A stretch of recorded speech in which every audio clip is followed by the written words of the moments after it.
Down. Thank you sir. तो science का chapter है जो कि हम लोग 19वां चैप्टर को पढ़ने जा रहे हैं क्लास 8 का। उसमें जो हम लोग पढ़ने जा रहे हैं वो वायु जल प्रदूषण की समस्या।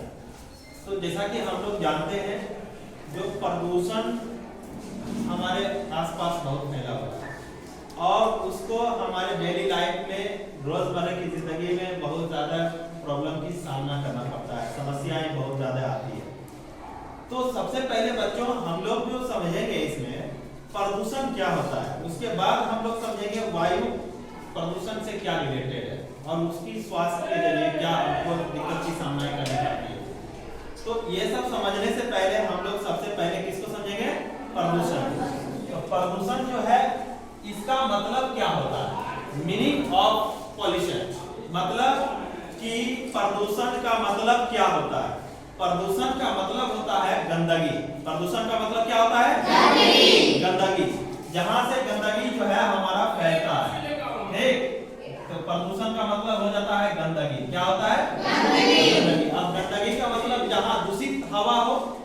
अब देखिए ये पॉल्यूशन को कितने भागों में बांटा गया है? 2 भाग में बांटा गया है। मेनली 2 भाग में बांटा गया है। अभी हम लोग मेनली 2 भाग में इसको बांटेंगे, फिर आगे हम बांटेंगे इसको। तो मेनली हमारे जो 2 भाग में बांटा गया है उसको हमारा पहला भाग क्या है? वायु प्रदूषण। वायु प्रदूषण, वायु प्रदूषण। और इसका दूसरा भाग जो है वो क्या है? जल प्रदूषण। इसका दूसरा भाग हमारे पास है जल प्रदूषण। बच्चों अब हम लोग जो है वायु प्रदूषण, प्रदूषण तो समझ गए गंदगी से होता है और उस गंदगी को हम लोग 2 टाइप्स में बांटे। उस प्रदूषण को हम लोग 2 टाइप्स में बांटे, एक वायु प्रदूषण और एक जल प्रदूषण। अब हम लोग वायु प्रदूषण को समझने जा रहे हैं। वायु प्रदूषण मतलब वायु में जो गंदा चीज फैल जाता है, जो दूषित चीज फैल जाता है, उसके साथ वायु जो है क्या हो जाती है? दूषित हो जाती है, गंदा हो जाता है, जिसको हम क्या बोलते हैं? वायु प्रदूषण। समझ में आ रहा है? वायु के साथ मतलब हवा के साथ जो गंदगी फैलती है, जो उसके साथ मिक्सअप होती है, उसको हम लोग क्या बोलते हैं? वायु प्रदूषण। बच्चों आप लोग एक चीज और पढ़े होइएगा क्लास 6 या 7 में, जो वायु के अंदर नाइट्रोजन कितने होते हैं? 78% और कार्बन डाइऑक्साइड कितने होते हैं? 0.03% और ऑक्सीजन कितने होते हैं? 21% और जो शेष बचा 0.0 कुछ % वो शेष में सारे मिक्सअप आ जाते हैं। तो 21% वायु एक अच्छे मात्रा में मिल जाती है, जिसके कारण हम लोग उस वायु का सेवन कर लेते हैं, हम लोग उस वायु को ऑक्सीजन के रूप में लेते हैं। लेकिन अगर ये जो 78% नाइट्रोजन, कार्बन डाइऑक्साइड 0.03% और जो क्या है 21% ऑक्सीजन, अगर ये जो है मात्रा गड़बड़ा जाए, अगर ये नियंत्रण हो जाए, किसी भी चीज का ज्यादा हो जाए, किसी भी चीज का कम हो जाए या कार्बन डाइऑक्साइड ज्यादा हो जाए, तो फिर हवा दूषित हो जाती है, तो वहां पर का माहौल दूषित हो जाता है। तो वो हवा जब हम लेते हैं तो हमारी तबीयत खराब हो जाती है। नहीं बता, प्रदूषण बहुत फैल गया दिल्ली में, देख सकते हो न्यूज में आता है। तो वही प्रदूषण जो वायु में जो है कल कारखाना दिल्ली में बहुत ज्यादा है। अब ये प्रदूषण फैलने का कारण क्या है? तो कारण बच्चों ये है कि बहुत सारे कल कारखाने खुल गए। नहीं, बहुत सारे कल कारखाने में जो उसका भट्टी से किसी भी चीज को जलने के लिए उसको क्या चीज चाहिए? दहन में पड़े थे ऑक्सीजन चाहिए। कोई भी पदार्थ जलता है तो उसको क्या चाहिए? ऑक्सीजन चाहिए।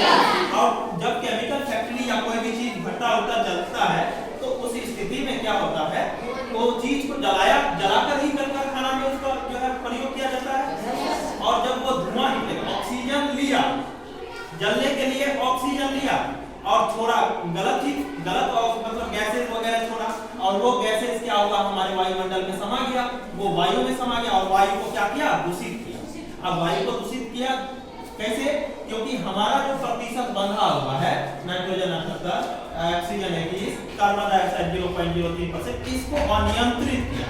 अनियंत्रित करने के कारण वायु जो है प्रदूषित हो गया और इस प्रदूषित का कारण हम लोग जो है वायु को वायु प्रदूषण बोलते हैं। पहला कारण हमने बताया कल कारखाना।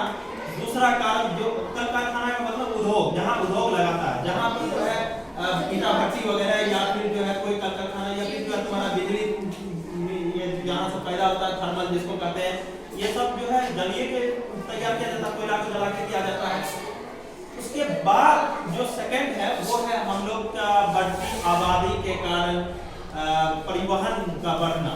अब परिवहन जो बढ़ रहा है मतलब जो गाड़ी घोड़ा चल रहा है, अब हम लोग पहले पैदल यात्रा ज्यादा करते थे और अब हम लोग पैदल यात्रा करते नहीं हैं। हम लोग जहाँ जाएंगे वो गाड़ी चला के जाएंगे। तो पेट्रोल या ईंधन का जलने के बाद जो धुआं निकलता है वो कार्बन मोनोऑक्साइड और अलग अलग प्रकार के गैस निकलते हैं। वो गैस भी वायु को क्या करता है, प्रदूषित करता है, दूषित करता है, जिसके कारण हमारे वायु को दूषित होता है। तो इस तरीके से हम लोग आज जो है वायु प्रदूषण के बारे में पढ़े। अगले दिन नेक्स्ट डे हम लोग जल प्रदूषण के बारे में पढ़ेंगे।